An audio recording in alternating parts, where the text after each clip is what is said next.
Los Hechos de los Apóstoles, capítulo 7. Entonces el sumo sacerdote le preguntó a Esteban: ¿Son ciertas esas acusaciones? Esteban dio la siguiente respuesta: Hermanos y padres, escúchenme. Nuestro glorioso Dios se le apareció a nuestro antepasado Abraham en Mesopotamia, antes de que él se estableciera en Harán. Dios le dijo: deja tu patria y a tus parientes y entra en la tierra que yo te mostraré. Entonces Abraham salió del territorio de los caldeos y vivió en Harán hasta que su padre murió. Después Dios lo trajo hasta aquí, a la tierra donde ustedes viven ahora. Sin embargo, Dios no le dio ninguna herencia aquí, ni siquiera 1 metro cuadrado de tierra.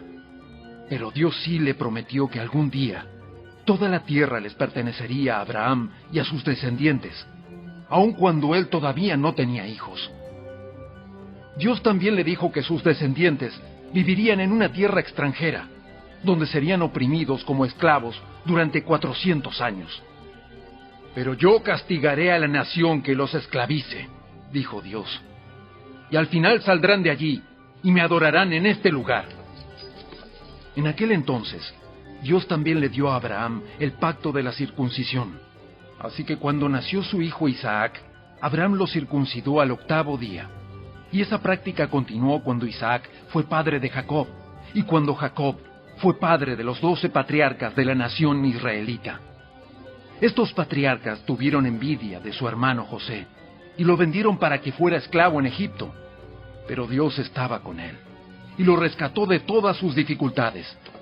Y Dios le mostró su favor ante el faraón, el rey de Egipto. Dios también le dio a José una sabiduría fuera de lo común, de manera que el faraón lo nombró gobernador de todo Egipto y lo puso a cargo del palacio. Entonces un hambre azotó a Egipto y a Canaán. Hubo mucho sufrimiento y nuestros antepasados se quedaron sin alimento. Jacob oyó que aún había grano en Egipto, por lo que envió a sus hijos, nuestros antepasados, a comprar un poco. La segunda vez que fueron, José reveló su identidad a sus hermanos y se los presentó al faraón. Después José mandó a buscar a su padre, Jacob, y a todos sus parientes para que los llevaran a Egipto, 75 personas en total. De modo que Jacob fue a Egipto, murió allí, al igual que nuestros antepasados. Sus cuerpos fueron llevados a Siquem, donde fueron enterrados en la tumba que Abraham les había comprado a los hijos de Amor en Siquem a un determinado precio. A medida que se acercaba el tiempo en que Dios cumpliría su promesa a Abraham, el número de nuestro pueblo en Egipto aumentó considerablemente. Pero luego ascendió un nuevo rey al trono de Egipto, quien no sabía nada de José. Este rey explotó a nuestro pueblo y lo oprimió, y forzó a los padres a que abandonaran sus recién nacidos para que murieran. En esos días nació Moisés, un hermoso niño a los ojos de Dios. Sus padres lo cuidaron en casa durante 3 meses. Cuando tuvieron que abandonarlo, la hija del faraón lo adoptó y lo crió como su propio hijo. A Moisés le enseñaron toda la sabiduría de los egipcios, y era poderoso tanto en palabras como en acciones. Cierto día, cuando Moisés tenía 40 años, decidió visitar a sus parientes, el pueblo de Israel. Vio que un egipcio maltrataba a un israelita. Entonces Moisés salió en defensa del hombre y mató al egipcio para vengarlo. Moisés supuso que sus compatriotas israelitas se darían cuenta de que Dios lo había enviado para rescatarlos. Pero no fue así. Al día siguiente, los visitó de nuevo y vio que 2 hombres de Israel estaban peleando. Trató de ser un pacificador y les dijo: «Señores, ustedes son hermanos. ¿Por qué se están peleando?». Pero el hombre que era culpable empujó a Moisés. «¿Quién te puso como gobernante y juez sobre nosotros?», le preguntó. «¿Me vas a matar como mataste ayer al egipcio?». Cuando Moisés oyó eso, huyó del país y vivió como extranjero en la tierra de Madián. Allí nacieron sus 2 hijos. 40 años después, en el desierto que está cerca del monte Sinaí, un ángel se le apareció a Moisés en la llama de una zarza que ardía. Moisés quedó asombrado al verla, y cuando se estaba acercando para ver mejor, la voz del Señor le dijo: Yo soy el Dios de tus antepasados. el Dios de Abraham, de Isaac y de Jacob. Moisés tembló aterrorizado y no se atrevía a mirar. Entonces el Señor le dijo: Quítate las sandalias, porque estás pisando tierra santa. Ciertamente he visto la opresión de mi pueblo en Egipto. He escuchado sus gemidos y he descendido para rescatarlos. Ahora ve, porque te envío de regreso a Egipto. Así que Dios envió de vuelta al mismo hombre que su pueblo había rechazado anteriormente. Cuando le preguntaron: ¿quién te puso como gobernante y juez sobre nosotros? Mediante el ángel que se le apareció en la zarza que ardía, Dios envió a Moisés para que fuera gobernante y salvador. Y, por medio de muchas maravillas y señales milagrosas, Él los sacó de Egipto, los guió a través del Mar Rojo y por el desierto durante 40 años. Moisés mismo le dijo al pueblo de Israel: Dios les levantará un profeta como yo de entre su propio pueblo. Moisés estuvo con nuestros antepasados, la asamblea del pueblo de Dios en el desierto, cuando el ángel le habló en el monte Sinaí, y allí Moisés recibió palabras que dan vida para transmitirlas a nosotros. Sin embargo, nuestros antepasados se negaron a escuchar a Moisés. Lo rechazaron y quisieron volver a Egipto. Le dijeron a Aarón: haznos unos dioses que puedan guiarnos, porque no sabemos qué le ha pasado a este Moisés quien nos sacó de Egipto. De manera que hicieron un ídolo en forma de becerro.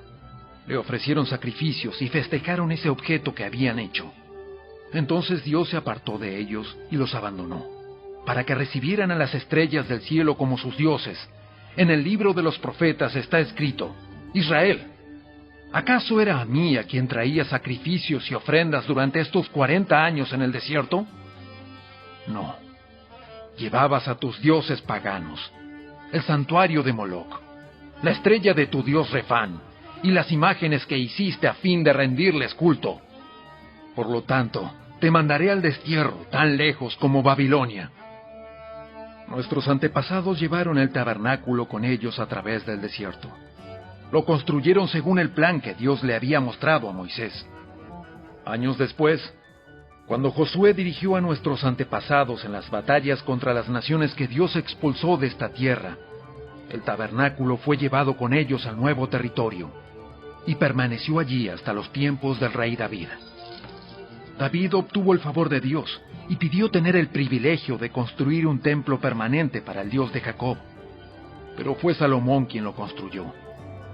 Sin embargo, el Altísimo no vive en templos hechos por manos humanas. Como dice el profeta: el cielo es mi trono y la tierra es el estrado de mis pies. ¿Podrían acaso construirme un templo tan bueno como ese?, pregunta el Señor. ¿Podrían construirme un lugar de descanso así? ¿Acaso no fueron mis manos las que hicieron el cielo y la tierra? Pueblo terco, ustedes son paganos de corazón y sordos a la verdad. ¿Resistirán para siempre al Espíritu Santo? Eso es lo que hicieron sus antepasados, y ustedes también. Mencionen a un profeta a quien sus antepasados no hayan perseguido. Hasta mataron a los que predijeron la venida del justo, el Mesías a quien ustedes traicionaron y asesinaron. Deliberadamente desobedecieron la ley de Dios, a pesar de que la recibieron de manos de ángeles. Los líderes judíos se enfurecieron por la acusación de Esteban y con rabia le mostraban los puños. Pero Esteban, lleno del Espíritu Santo, fijó la mirada en el cielo y vio la gloria de Dios y vio a Jesús de pie en el lugar de honor, a la derecha de Dios. Y les dijo: ¡Miren! Veo los cielos abiertos y al Hijo del Hombre de pie en el lugar de honor, a la derecha de Dios. Entonces ellos se taparon los oídos con las manos y empezaron a gritar. Se lanzaron sobre él, lo arrastraron fuera de la ciudad y comenzaron a apedrearlo. Sus acusadores se quitaron las túnicas y las pusieron a los pies de un joven que se llamaba Saulo. Mientras lo apedreaban, Esteban oró: Señor Jesús, recibe mi espíritu. Cayó de rodillas gritando: Señor, No los culpes por este pecado. Dicho eso, murió.